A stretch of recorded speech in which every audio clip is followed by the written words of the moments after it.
Welcome, everybody, to another episode of the Sports Experience Podcast. I'm your co-host, Dom DiTolla, with my co-host, Chris Quinn. And today we're going to be doing another football episode, talking about one of the best quarterbacks that you've probably never heard of, and one of the most famous NFL head coaches of all time's favorite quarterbacks. Yeah. And that is Bert Jones of the then Baltimore Colts. I didn't really know about this guy. Oh, okay. I'll be honest.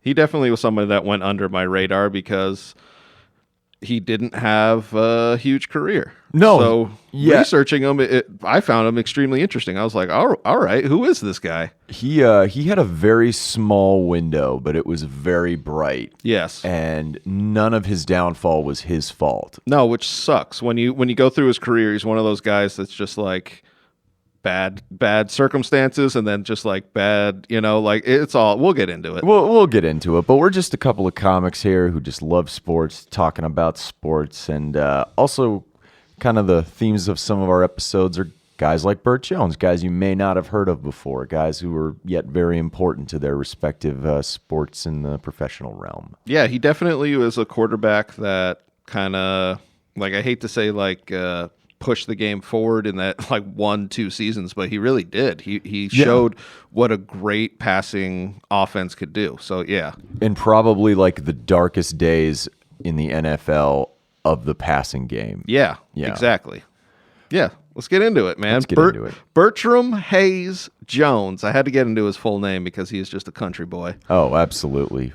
Born September 7th, 1951 in Ruston, Louisiana. Yeah. Which is, I believe, where Louisiana Tech is located. Oh, all right. Carl Malone went, and the only reason I know that is UH used to play them in the old WAC. For whatever reason, Louisiana was in the WAC. Yeah, the WAC was whack with how they used to bring in teams, but that was why they were great. Yeah, but he does have some NFL bloodlines, for those of you who aren't familiar. His father was a wide receiver for all of the famous Cleveland Browns teams in the 1950s. Dub Jones, very famous, played under Paul Brown, contributed a lot to their championship teams the last time the Browns were not trash. Yeah, that's it's interesting because it's 50 years, but that's, the Browns. We could do a couple episodes on them. But yeah, he comes from this football bloodline, so you could see he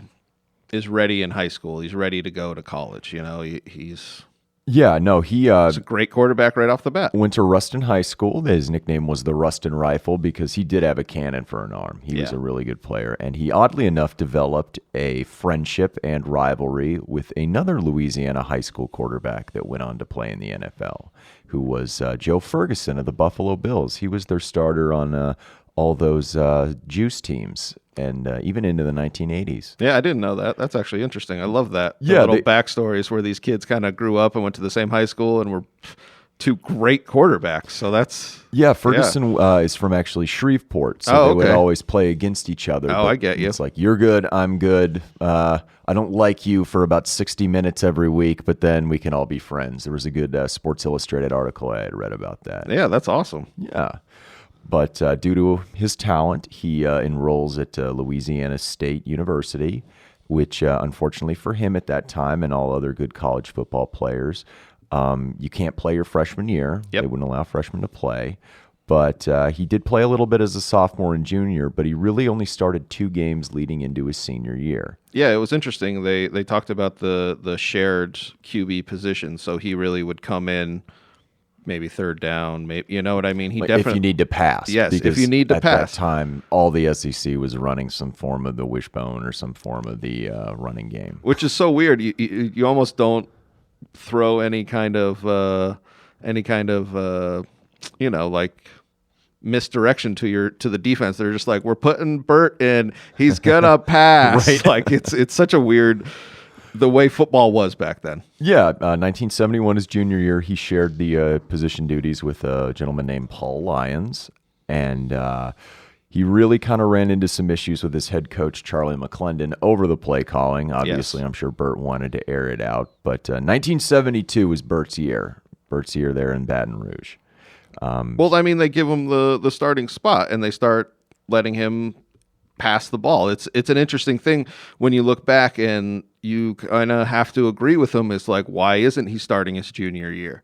Like it's tough. It is weird. Coaches make decisions based on scheme, not necessarily talent or Yes. how good a guy ends up being as a professional.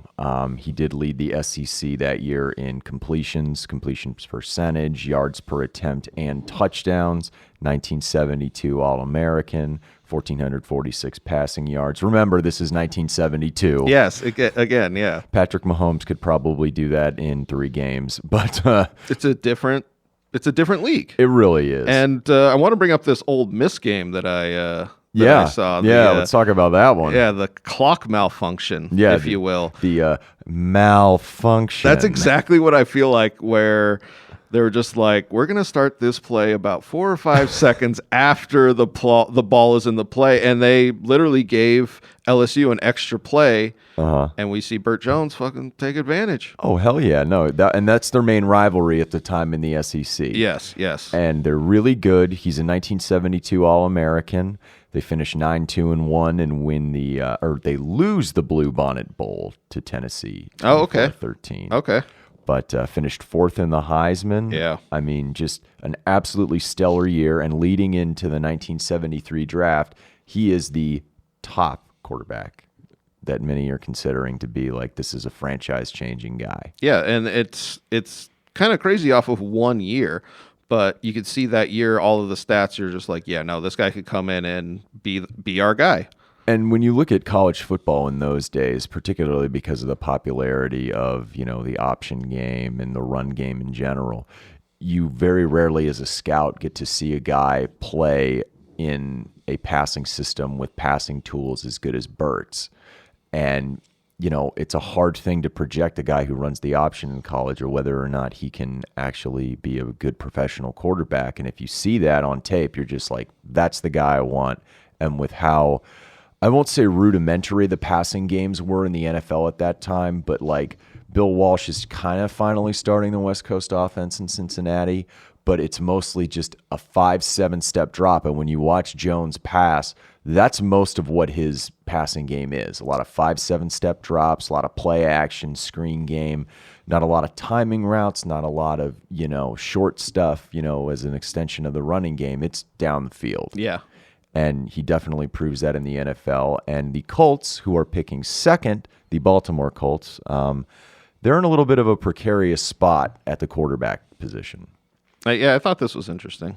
Yeah, because at that time, leading into 1973, Johnny Unitas, who Hall of Famer, some would argue is the best quarterback in NFL history, is very elderly at this point. Yeah, he's definitely in the twilight, but he's definitely, and I was thinking about this, he's definitely still putting butts in the seats. Yeah, he's a hero in that city. Exactly. There's a statue outside of the Ravens Stadium for Johnny Unitas. That should tell you everything you need to know about that high top wearing badass. Well, it's just interesting because they have this option to go and pick up this next new quarterback, and I bet in the front office it was a lot of yelling. A lot of yelling, a lot of painful decisions to be made. Yeah. And the Colts at this time, as we had talked about last week with the Chiefs, ending 1972, they need to go into full rebuild mode. Yes. Because in 1970, they win the Super Bowl over the Cowboys. 1971, they make the AFC Championship but lose to the Dolphins. 72, they completely bottom out. So they're starting fresh and they need, a new face of the franchise, new guy to put butts in seats, as you said, with Unitas. Yep. And they pick up Bert Jones with the second pick and trade Johnny Unitas to the San Diego Chargers. Which, I mean, for all of if you're a franchise owner, I feel like this is just the correct move. It is, which is very strange because at this time, Robert Irsay, who is arguably one of the worst owners in professional sports, he's at like a Donald Sterling level. He's drunk, but with probably without racism. Yeah, as I should say. there you go. Yeah, but just an absolute incompetent boob taking over after buying the team and exchanging the Rams with Carroll Rosenblum. They're not in a good spot, and they need somebody to resurrect him, and they pick Bert Jones, which is actually a really good decision despite some very crappy results at first for poor Bert and Baltimore. Well, I just feel like they don't have any kind of They don't have pieces. weapons. Yeah, they don't. I don't even think they had a really good offensive line or wide receivers. Anything to fit for what he needed, which is kind of common for a rookie quarterback to come in, and have kind of a rough season, and then they build around him. And luckily for them, and I shouldn't say luckily because there's always skill involved in the draft. While they're picking Bert, they're getting pieces around him. They're getting some good offensive pieces around him. But the first 2 years kind of don't pay dividends, especially for Bert.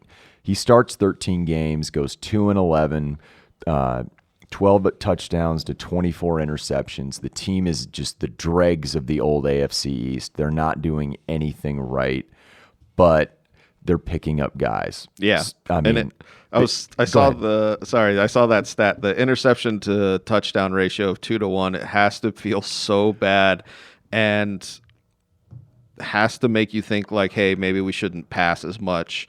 But then you have this quarterback that really should be passing a lot. He should. And what a lot of people don't understand when they look at like old stats, really leading into about the 1980s, but I would say from probably the beginning of football to the mid-1970s, touchdown to interception ratios were always a little bit skewed in favor of interceptions because of how defenses could play the passing game and how not creative until kind of Bill Walsh comes into Cincinnati, the passing games were, as far as, putting defenses on their heels and them not being able to chuck you for 5 yards down the field, and offensive linemen being able to use their hands. I was going to say the misdirection, but also the rule changes. Yeah. There was a bunch of rule changes that let wide receivers kind of be more open up open up the passing game. Yes, exactly. So in Bert's defense and a lot of other quarterbacks' Yes. defense from that era,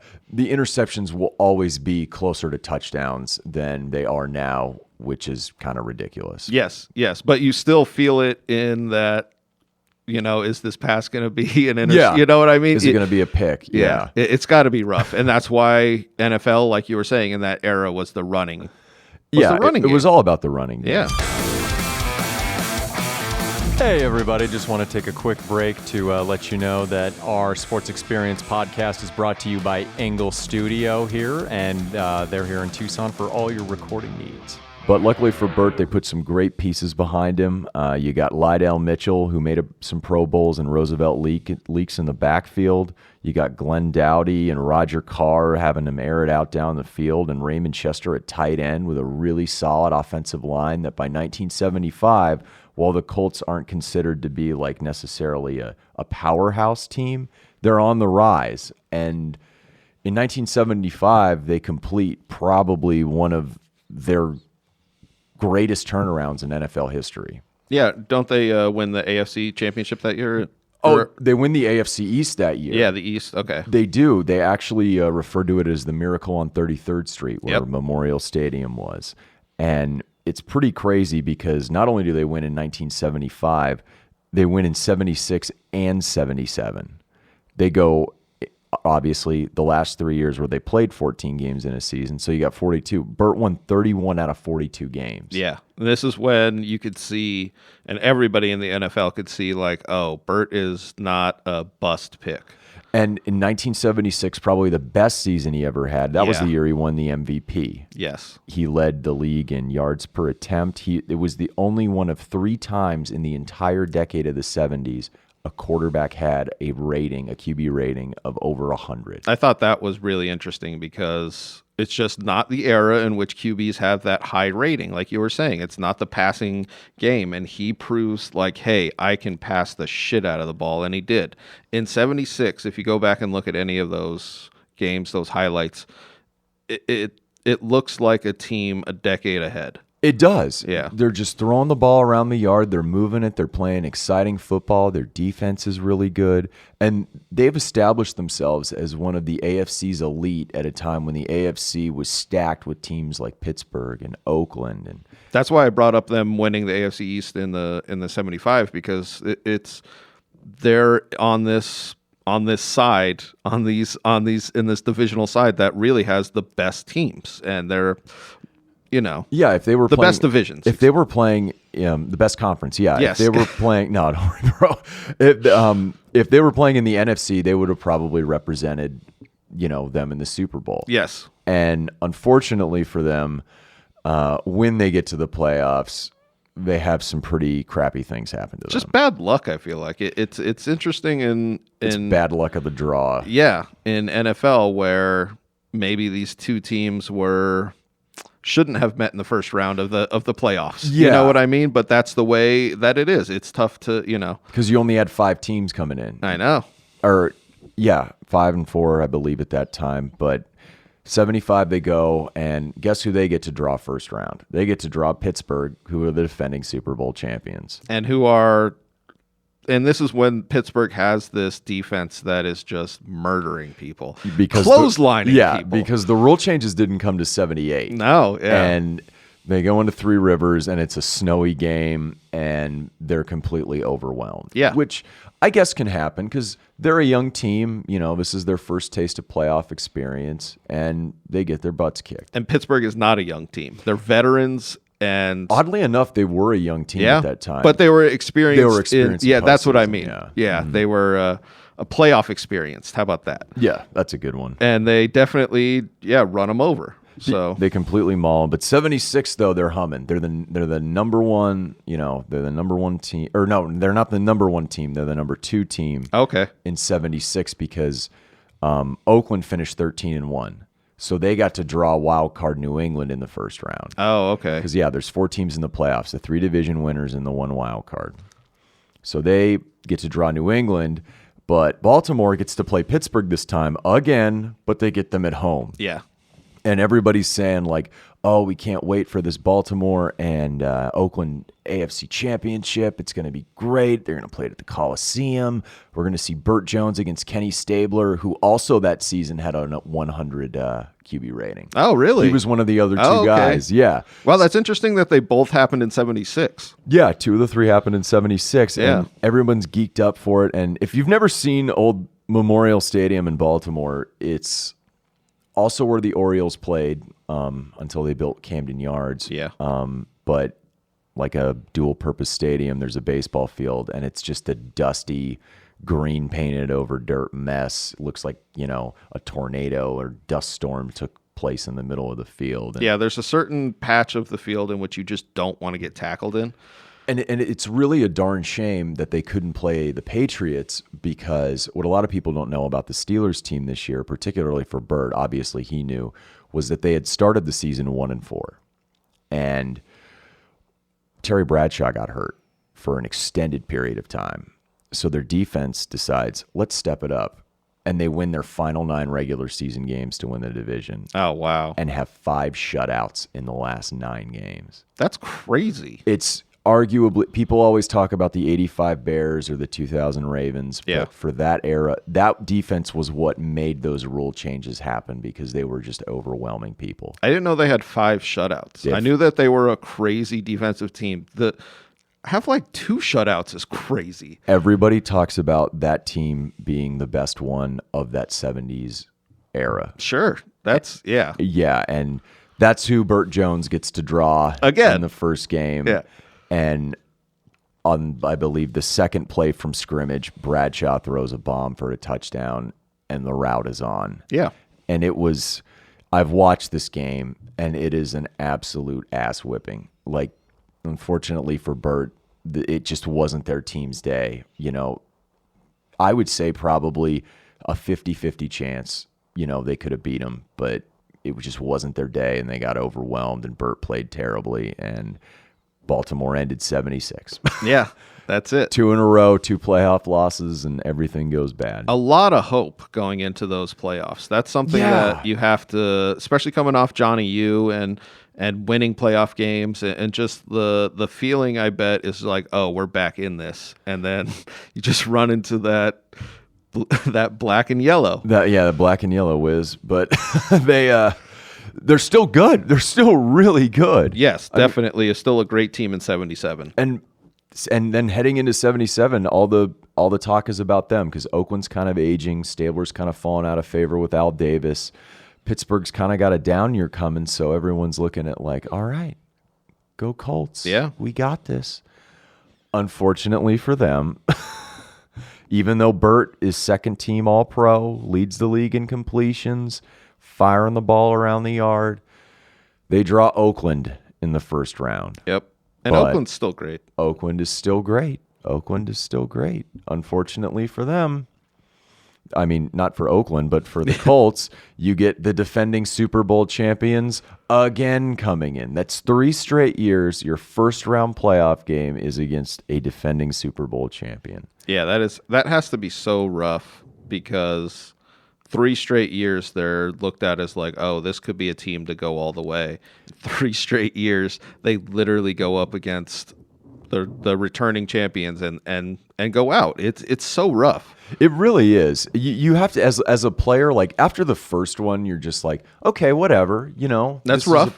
This is a positive season. Yeah. After the second one, you go like, well, damn, that sucks, man. I wish we could have locked up that number 1 seed. And then by the third one, you're just like, well, Jesus hates us. I mean, like, come on now. It's not. But it's that Oakland game is one of the most incredible games ever played because they have the number 1 seed, mind you, in this year's playoffs. Yeah. Because Denver had locked up. This was the Orange Crush year, 1977. So they have the number 1 seed. They draw Pittsburgh. They take care of business at Mile High. The Colts draw Oakland, who's still a 10-win team. Yeah. In the 14-game season, and play one of arguably the best playoff games ever. I know we talked about probably the best one last week, but this is another double overtime game. It's another double overtime game, which is most famously referred to as Ghost to the Post. And for those of you who don't know, in overtime, double overtime actually, Oakland has the ball. Ken Stabler drops back and finds his tight end Dave Casper on a post route that he kind of veers off and leads him on just this bomb of a pass that puts him in field goal range to win the game. And unlike the first 2 games where the Colts actually got spanked, this one probably hurt more for Bert and the team and the city more than anything else because they were in this game and had multiple chances to win and put Oakland away and just couldn't close the door on No, they just couldn't put that last nail in the coffin, and Oakland made them pay. Oakland made them pay. They ended up losing the next week, but that was probably Baltimore's last chance. As we'll see, it's their last chance to really put something together. And in my opinion, not that I'm an expert or anything, it wasn't the Elway leaving them. It wasn't leaving them at the altar. It wasn't Irsay, just being an incompetent boob. I think that was the moment that football ended in Baltimore. Was the 3rd consecutive first-round exit, and I bet the feeling of just like, this isn't going to happen for us. Just the despair. Yeah. Like when you have a team like that together and you're just like, man, we're prepped for such great things, and it just is completely washed away. Yeah, completely it's sad. wiped out. And, I mean, the story of them leaving, the Colts leaving Baltimore, is one of the most ridiculous sports franchises leaving. If you have any time, look that up. It is so ridiculous. I love it. That's what I always kind of hate to see, especially with them and especially with Cleveland, oddly enough, moving to Baltimore. Yep. It's not like a lot of teams that move are kind of run incompetently and, don't do generally well and aren't necessarily beloved by their fan base as the top team in the city. Yes. That it's horrible that they left. Just absolutely No, horrible. I mean, like, grown men were crying. Oh, yeah. They were so beloved. The Colts, we could probably do a whole episode on just the Colts, but we'll get back into Bert because that's why we're here. And after 77, he just starts to get injured. And his body betrays him, and it's really sad. The saddest part about the first injury was it was the final preseason game in Detroit, and you're thinking, maybe this team's got one more in them. Maybe they got 1 or 2 more postseason runs. Yeah, another run in them. And with this postseason losing experience, they were hoping to turn it around. And to get injured in the last preseason game must be so disheartening for the team. It has to destroy the confidence. Yeah. And when you look at the AFC at that time, the AFC East was arguably the weakest of all the three divisions then. Because in the Central, you had Pittsburgh, who was really good. Houston, who was really good. Cincinnati was coming off some good seasons, and Cleveland's building something into the early 80s. And then in the AFC West, you have Denver coming off a Super Bowl. You got Oakland, who's always dominant. San Diego's finally starting to build Air Coryell. But a wide-open division for the Colts. Jones separates his shoulder heading into 78. And then by 79, at the end of 79, he started 7 combined games over the last 2 seasons. Yeah. And the team suffers right along with him. What I was wondering about this injury, and we will never know, but I feel like his passing suffered forever after. It was one of those injuries where when he separated his shoulder, it was almost like his passing was never the same. Yeah, and I mean, if you wanted to create a quarterback for the 1970s in a lab, it would be Bert Jones. Yep. Very similar to Terry Bradshaw as far as stature, very similar in terms of arm strength, very similar in terms of mobility. He had all of the tools that you're looking for. And even though he comes back healthy in 80 and 81 and makes 30 starts, the team around him, everything that he had around him while they were making those postseason runs and winning divisions is gone. Yeah, it's gone. They win 8 combined games over those next 2 seasons. And you can see that he can win games with pieces around him, but with those losing seasons, it's hard to hold on to that.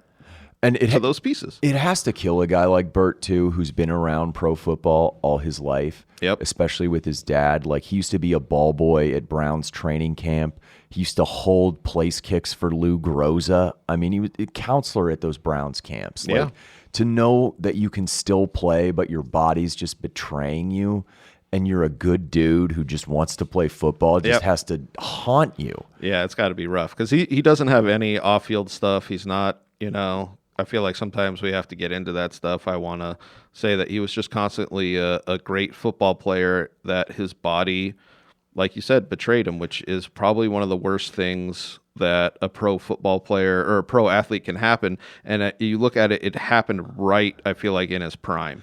And it kind of almost leads back to his childhood because it talked about how he was born with a bone deformity. Yep. And he had to wear braces on his legs. It was almost Forrest Gump in a way. I was just going to bring it up. Yeah. Like he wasn't going to be a running back, but he turned into, a great quarterback, a great athlete, but still had, I wouldn't even say brittle bones, but he still had, you would think something wrong. He was prone to injuries. How about that? Yeah, you could say something like that. But he was a stand-up guy, and the city embraced him. Oh, yeah, 100%. And the fact that he was able to do this with Irsay being such an incompetent boob, like in 1976, even after they make the playoffs, Irsay wants to fire the head coach, Ted Marchibroda. Yeah.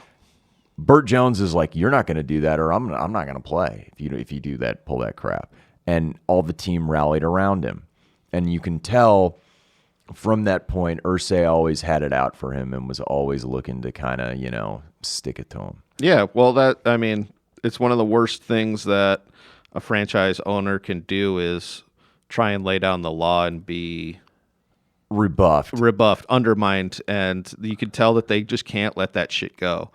And it sucks because... And Jones always joked that he was Irsay's designated scapegoat. Oh, yeah. He was his designated scapegoat for whenever things are going wrong because that guy should have been nowhere near a football team. Like nowhere near a football team and running it or anything like that. And that includes his pill-popping son who's running the Indianapolis Colts now. Well, it's interesting because these guys don't have football experience like you see, coaches, people that have been in the game the whole time, but they have the money to come in and be like, this is my team now. I can do whatever the hell I want. And exactly. It's damn it. Oh, Jerry Jones, just sign checks and go away. Yes, exactly. And we see it all across all sports. That's what I love about that is if these sports franchises had competent owners, then we might see some serious dynasties out there. Well, it all starts at the top. Your only job as an owner should be marketing your team and signing paychecks And getting the right hiring competent people. Yes, getting the right people underneath you that understand the game, because you're not gonna, you're not gonna know that. You're the lighting king of New Jersey. Get the hell out of here, Right? It's just like, But no, he falls out of favor though in Baltimore, not Yeah. only due to his injuries, but there is an on-field incident where apparently he disgustedly looked at one of his African-American teammates, Curtis Dickey, after a pass route, and some people thought it was racism, and nobody who was there thought it was. yeah, nobody within the. I thought this was so stupid. Nobody within the team, nobody that was there, but it was like one of these, like we see nowadays, like posts. They're just like, I felt like that could have been racist. Yeah. And it was like, wait, what? There was a good story. One of his teammates, he later won a Super Bowl with the Redskins. Joe Washington, one of his running backs, had jokingly called him and said, "Hey, how you doing, my racist buddy?" Yeah. Like everybody blew it off as nothing. But Irsay had his excuse. Their head coach Frank Cush at the time was like, "No, we don't need Bert Jones on this team," and they end up trading him for, I believe, two picks in the 1982 draft, right before it's about to occur, to the Los Angeles Rams. Oh, okay. And when you read the article about it, Bert is ecstatic. He's just ecstatic to be able to leave Baltimore. Yeah. And he's just like, finally, a fresh start. I'm excited. Baltimore, and another move that actually leads to him taking John Elway in the following draft, pick up Art Schlichter, who was a quarterback at Ohio State who was banned for gambling on games. He was a degenerate gambler, like to play those ponies and not win. And that's why they had to go for Elway the next year. That's precisely why, because they drafted Schlichter as Jones's replacement in '82. I believe over Jim McMahon, oddly enough, that year. Oh, that's interesting. But Jones goes to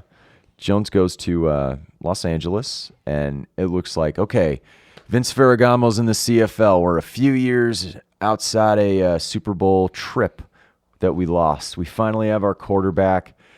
Let's make things happen. Yeah. And then a neck injury happens to Bert. Yep. And it pretty much ends his entire career. I was going to say, at this point, they can tell, because I bet he had a slew of smaller injuries, but when the neck injury comes in, I bet it fucks with his throwing so much that they're just like, yeah, you got to be done. You got to hang him up, Yeah. which is a very untimely end to a very bright career. Well, and you were talking about this, what coaches were talking about him, coaches that watched the NFL and weren't in the game at that point. So Bill Belichick, like you were saying. Yeah, Bill Belichick in the mid-'70s began his professional football coaching career, and he started basically as a gopher for the Baltimore Colts, just an assistant coach, probably the equivalent of what a quality control coach would be. Yeah. Like charting plays, making copies, getting guys coffee, An at the adult very ball bottom. boy. Yeah, basically an adult ball boy. Yeah. So he got to watch Bert Jones every day. And anytime you ask him about Bert Jones, he's like, that's the best quarterback I've ever seen. And he has talked about it, how, during a Super Bowl press conference, they said, if you could start a team with any quarterback besides Tom Brady, who would it be? And he was like, Bert Jones. Yeah, Like, that was the one immediately. I thought was so interesting. He didn't even think about it. It was like such an immediate, I wish I could have been coaching in that era with Bert Jones. It fit him into my schemes because we would have just dominated. Oh, if Bert Jones played today, he could play today. Yes. Like even at, I believe 38, he was in the 1990 quarterback challenge in Hawaii at the Pro Bowl. I saw that. And Bobby Beathard, who was the then Chargers GM, was like, "Do you want to come back? Yeah. Like we'll sign you." And yeah, his throwing accuracy was great, and I feel like what hindered him was velocity dropped off of his because of the injury, stuff like that, where interceptions become more prevalent, and just everything bad that could happen with his injuries, I feel like happened with him being a quarterback. Like, oh yeah, and for his time, I mean, his career stats for the era he played in are still remarkable. I mean, 18,190 passing yards, 124 touchdowns, and 56.1 completion percentage, which now is like, man, you are not good. But for that time, for those yards per attempt that he was going for on every play, that is very impressive. And he's done quite well in retirement. He's owns a lumber business, Mid-States Lumber, with his brother Bill. So I didn't know that. That's interesting. He's transitioned quite well. But yeah, that's cool. Whenever you think of Bert Jones, you always think of like, man, what could have been? What could have happened if the Colts won a Super Bowl in the 70s? They obviously don't move. Maybe the city rises up and kills Irsay and just hands it to a billionaire. I mean, I don't know. I mean, they probably would now. He's already dead, obviously. But they get the guillotine out. They, chop them. Let them eat cake. Bye, Exactly. Bye, Bob.